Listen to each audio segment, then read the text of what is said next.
pada mata pelajaran Pendidikan Agama Islam dan Budi Pekerti. Namun sebelumnya, Ibu ingin ngecek dulu kerapihannya.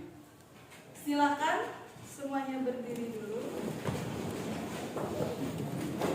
Coba dicek, apakah seragamnya sudah rapi atau belum? Kalau yang belum rapi, silakan dimasukkan dulu. Kemudian lihat bawah bangkunya apakah masih ada sampah atau tidak.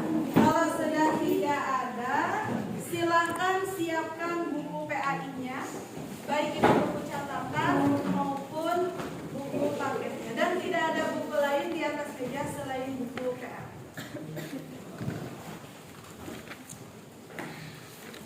KM silakan kita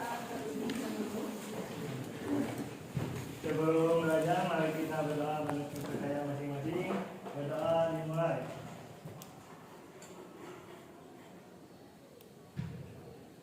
Berdoa selesai. Beri salam. Assalamualaikum warahmatullahi wabarakatuh. Waalaikumsalam warahmatullahi wabarakatuh. Ibu absen terlebih dahulu ya. Adinda Azhara Ramadhani. Hadir. Aditya Dunarsha. Hadir. Alia Salva. Hadir. Arif Kurniawan. Hadir. Artika Putri. Hadir, Bu. Anak-anak, untuk yang hari ini tidak hadir, yang memang kebetulan sedang sakit, mudah-mudahan Allah senantiasa menyembuhkan dari segala bentuk penyakitnya. Dan bisa beraktivitas kembali sebagaimana mestinya. Amin. Baik, untuk memulai pembelajaran hari ini, boleh tolong dibuka. Kita tadarus dulu bersama. Quran Surat Al-Imran ayat 104, di mana ayat ini menjadi salah satu ayat atau dalil yang membahas tentang ketentuan pelaksanaan khutbah, tabligh dan dakwah, di mana materi ini nanti akan kita bahas bersama-sama. Namun kita baca bersama, yaitu Quran Surat Al-Imran ayat 104. Kita mulai dari ta'awudz terlebih dahulu. A'udzu billahi minasy syaithanir rajim. Walakum minkum ummatun yad'una ilal khairi wa ya'muruna bil ma'ruf wa ulaika humul muflihuna wa yanhauna 'anil munkar. Oke, Ibu ingin nanya terlebih dahulu. Waktu minggu kemarin kita sudah belajar materi tentang apa? Boleh. Kemarin materinya tentang cara pengurusan Cara pengurusan jenazah. jenazah. Ada berapa tata cara pengurusan jenazah itu? Disebutin aja ya. Yang pertama ada memandikan, mengkafani, menyolati dan menguburkan. Untuk yang lain, apakah materi yang telah kita bahas di minggu kemarin sudah dapat dipahami atau belum? Apa hukumnya mengurus jenazah itu? Itu adalah fardu kifayah. Di mana fardu kifayah itu adalah suatu kewajiban yang wajib dikerjakan oleh seluruh umat Islam, namun kewajiban itu akan gugur apabila sudah ada orang yang mewakili. Oke, kenapa kita perlu membahas tentang masalah ini? Karena pengurusan jenazah pun merupakan bagian dari bentuk dakwahnya orang Islam, di mana di sana ada kewajiban orang yang masih hidup terhadap orang yang sudah meninggal. Maka ada keterkaitan antara materi yang sudah kita pelajari di minggu lalu dengan materi yang akan kita pelajari pada pertemuan hari ini. Coba dilihat, ada sebuah gambar. Coba siapa yang mau mengemukakan pendapat? Apa yang kalian lihat terhadap gambar yang ada di depan? Boleh? Kalau yang Tiara lihat di situ ada khotib yang sedang berkhutbah. Kayaknya itu sangat berat juga. Materi ini atau gambar ini ada keterkaitannya dengan materi yang akan kita bahas pada pertemuan hari ini, di mana hal ini adalah ada seorang khatib yang sedang berkhutbah, di mana ada seorang temannya yang sedang mengobrol dan mengingatkan ketika khutbah sedang berlangsung, maka tidak boleh ngobrol, tidak boleh ya. Maka ada capaian pembelajaran yang harus kalian ketahui dulu supaya nanti tujuan pembelajaran yang kalian yang kalian pelajari pada pertemuan hari ini bisa tercapai. Nah, pada pertemuan kali ini tentang materi khutbah tabligh dan dakwah itu berada pada fase F, yaitu fase yang memang ibu ngambil itu materinya tentang fikih, ya. Fase F elemennya itu materi fikih, di mana setiap elemen itu ada capaian pembelajarannya. Nah, apa capaian pembelajaran untuk materi ini? Capaian pembelajarannya itu bahwa peserta didik harus mampu menganalisis ketentuan pelaksanaan khutbah, tabligh dan dakwah. Untuk selanjutnya yang harus kita ketahui itu adalah tentang tujuan pembelajaran. Apa sih tujuan yang harus kita capai ya ketika mempelajari materi? Nah, tujuan pembelajaran yang harus kita capai itu yang pertama, peserta didik mampu menganalisis ketentuan pelaksanaan khutbah, tabligh dan dakwah. Yang kedua, tujuan pembelajaran itu peserta didik mampu mempresentasikan ketentuan pelaksanaan khutbah, tabligh dan dakwah. Coba sekarang ibu ingin nanya dulu, pernahkah kalian mendapatkan materi ini sebelumnya? Belum. Pernahkah kalian melaksanakan ketentuan pelaksanaan khutbah, tabligh dan dakwah dalam kehidupan sehari-hari? Belum. Oke, yang selanjutnya silakan berdiri dulu. Tepuk semangat.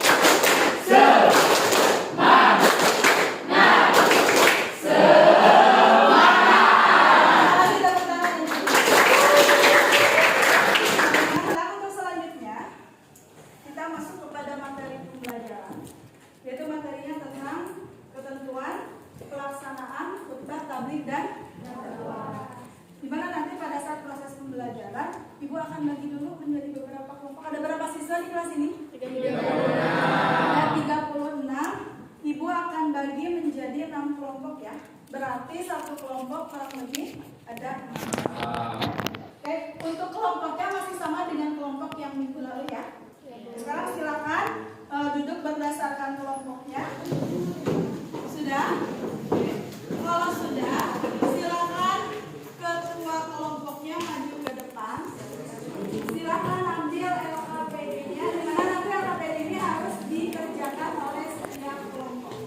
Setiap kelompok sudah mendapatkan LKPD? Sudah. Sebelum nanti kita menganalisis suatu masalah, ya, Ibu ingin bertanya dulu kepada setiap kelompok. Mana kelompok 1?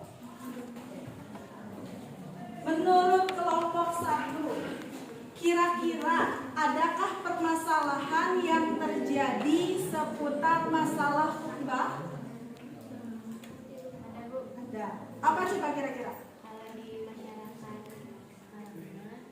ada khotib yang ceramahnya tuh masih menggunakan bahasa Arab. Kenapa menjadi masalah? Karena banyak masyarakat yang belum paham mengenai bahasa Arab, belum mengerti. Harusnya menggunakan bahasa yang mereka mengerti seperti bahasa Indonesia. Itu masalahnya. Untuk kelompok kedua, kira-kira adakah permasalahan dalam pelaksanaan khutbah? Ada Bu. Ada. Apa kira-kira? Penyampaian khutbahnya terlalu panjang. Penyampaian khutbah yang terlalu panjang. Kenapa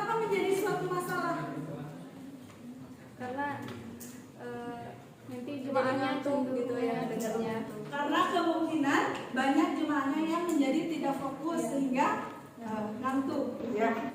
Untuk kelompok 3, ini kelompok 3. Kira-kira ada permasalahan tidak? Ada. Apa coba? Masih banyak khotib yang menyampaikan khutbahnya yang berbau masalah. Itu tidak boleh ya. Apalagi banyak orang yang memang tidak memiliki ketaatan.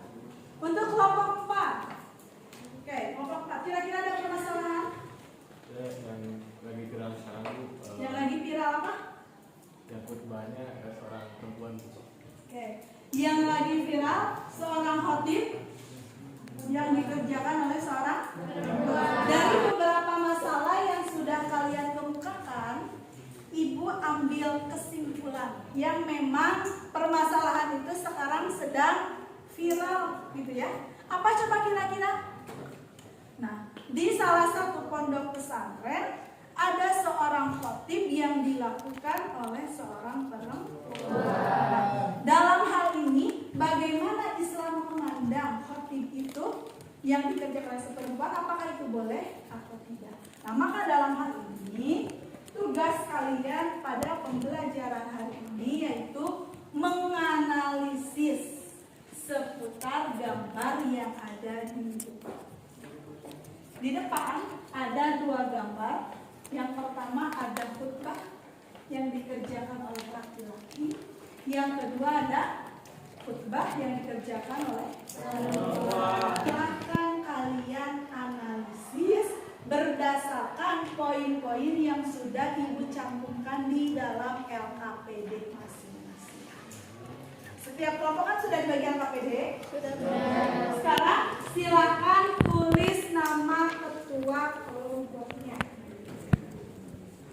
Setelah ditulis ketua kelompoknya, kemudian ditulis nama anggota kelompoknya.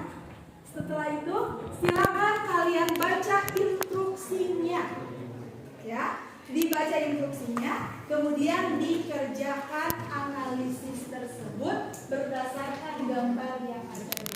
Kalian kerjakan, ya, di mana ini hal yang diharapkan dari profil pelajar Pancasila itu kalian menjadi siswa yang beriman, bertakwa kepada Tuhan Yang Maha Esa, kemudian mampu bergotong royong, berpikir kreatif dan bernalar. Oke, sekarang silakan didiskusikan berdasarkan kelompoknya. Ibu kasih waktu 10 menit. Mulai dari sini. Silakan ya.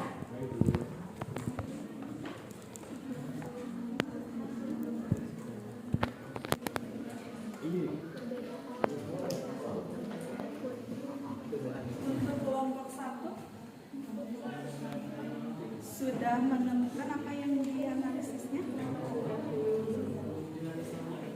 Ibu harapkan saling bekerja sama, ya. Kemudian tuangkan ide yang dilakukan dalam hari. Untuk kelompok 2 sudah menemukan jawabannya, sudah bisa dianalisis. Untuk memperjelas boleh mencari sumber di internet.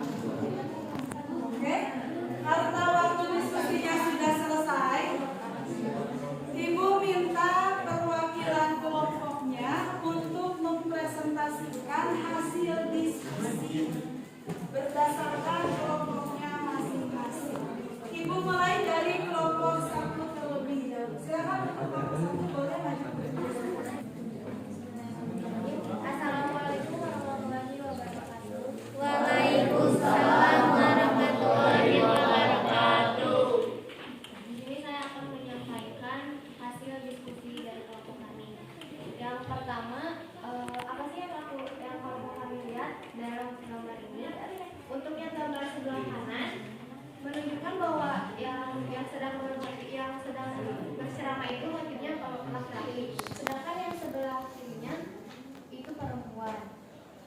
Itu yang kita lihat dari gambar tersebut. Kemudian bagaimana Islam memandang ketentuan hukum tersebut? Untuk yang berkhutbahnya laki-laki, hukumnya adalah wajib. Tetapi ketika seorang perempuan yang menyampaikan khotibnya, hukumnya itu tidak sah. Seperti itu. Selanjutnya, solusi dari kelompok kami untuk menyelesaikan masalah yang biar khutbah ini bisa berjalan dengan sesuai aturan agama. Solusinya adalah dengan cara mengingatkan dengan tegas bahwa hal tersebut adalah perilaku yang menyimpang dan tidak sesuai dengan aturan agama. Karena selagi masih ada laki-laki, kenapa harus perempuan yang menjadi seorang khatibnya? Kemudian kesimpulan yang bisa kami ambil dari hasil analisis ini adalah permasalahan tersebut dapat kita lihat, kita tuh harus pandai-pandai menyikapi bahwa mana yang baik dan yang benarnya, seperti itu. Bahwa di gambar ini pasti yang benarnya adalah yang sebelah kanan, soalnya motif yang wajib menurut agama Islam adalah seorang laki-laki, sedangkan perempuan itu tidak. Kemudian presentasi dari kelompok kami. Wassalamualaikum warahmatullahi wabarakatuh. Untuk kelompok lain, ada yang mau menambahkan atau menyanggah? Ada atau tidak? Tidak ada? Oke. Kalau tidak ada, kita kasih tepuk tangan dulu. Oke, baik, alhamdulillah. Untuk presentasi tentang analisis gambar yang ada di depan sudah kalian laksanakan, ya, sesuai dengan apa yang Ibu harapkan. Oke, sekarang kita bahas, gitu ya, kita bahas poin-poin penting yang ada pada gambar tersebut. Pertama, apa yang kalian lihat dari gambar tersebut? Di gambar pertama, ini menunjukkan bahwa ada seorang laki-laki yang sedang menjadi khatib, di mana seorang laki-laki menjadi khatib ini sudah sesuai dengan ketentuan syariat Islam dan diwajibkan bagi laki-laki. Sementara untuk gambar yang kedua, ini adalah kegiatan yang dianggap menyimpang oleh Islam. Mengapa? Karena tidak dibenarkan seorang perempuan menjadi seorang khatib.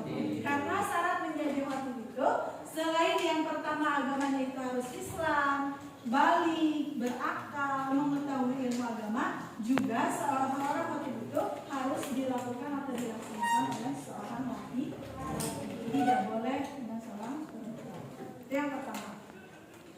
Kemudian yang kedua, bagaimana Islam memandang hukum seseorang menjadi seorang khatib? Tadi sudah jelas apa hukumnya? Hukumnya itu haram atau tidak sah karena akan menyebabkan ibadah sholat Jumat dan khutbahnya pun menjadi tidak sah. Jadi tidak dibenarkan apabila seorang perempuan menjadi seorang khatib. Kemudian yang ketiga, apa solusinya kira-kira? Yang pertama harus diberikan sanksi tegas, itu bahwa Islam tidak memperkenankan seorang perempuan menjadi karena ada syarat dan rukun yang harus diketahui dan dipenuhi oleh seseorang yang menjadi. Jadi intinya dari analisis gambar ini dapat kita tarik kesimpulan. Apa kira-kira? Yang pertama, seorang khatib itu harus yang agamanya Islam, harus yang sudah balik, kemudian harus yang berakal, tahu ilmu agama, dan tentunya harus seorang laki-laki. Jadi tidak dibenarkan seorang perempuan menjadi seorang khatib. Paham sampai sini?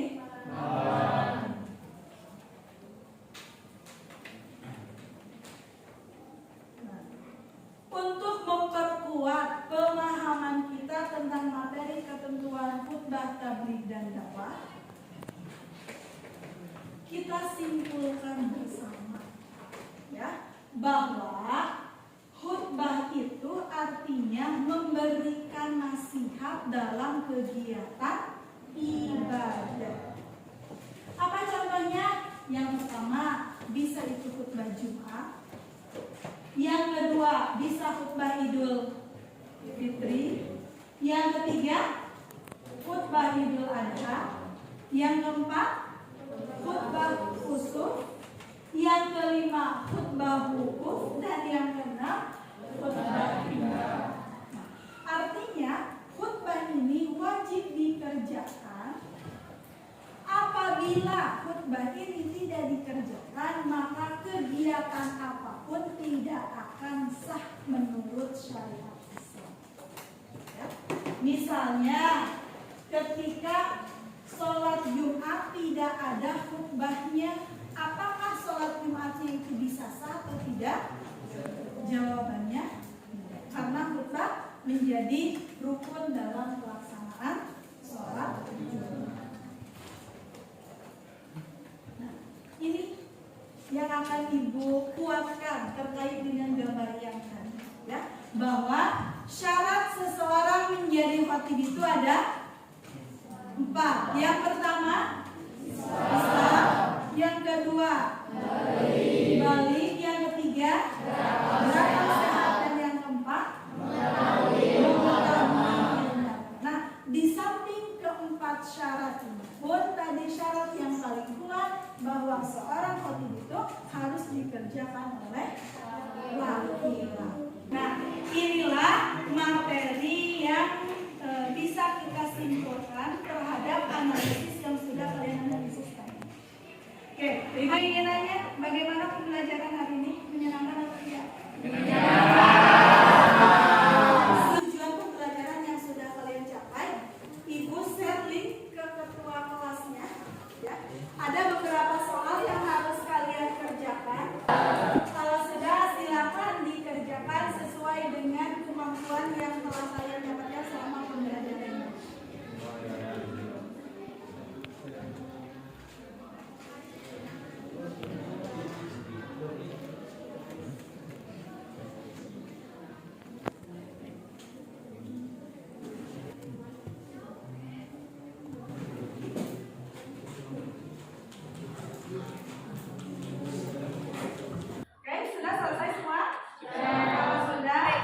Alhamdulillah pembelajaran hari ini sudah selesai. Untuk materi minggu depan, silakan kalian baca-baca materi seputar dakwah. Karena dakwah ini masih ada sangkut pautnya dengan materi tentang ketentuan pelaksanaan khutbah, tabligh, dan dakwah. Oke, ada yang mau ditanyakan dulu?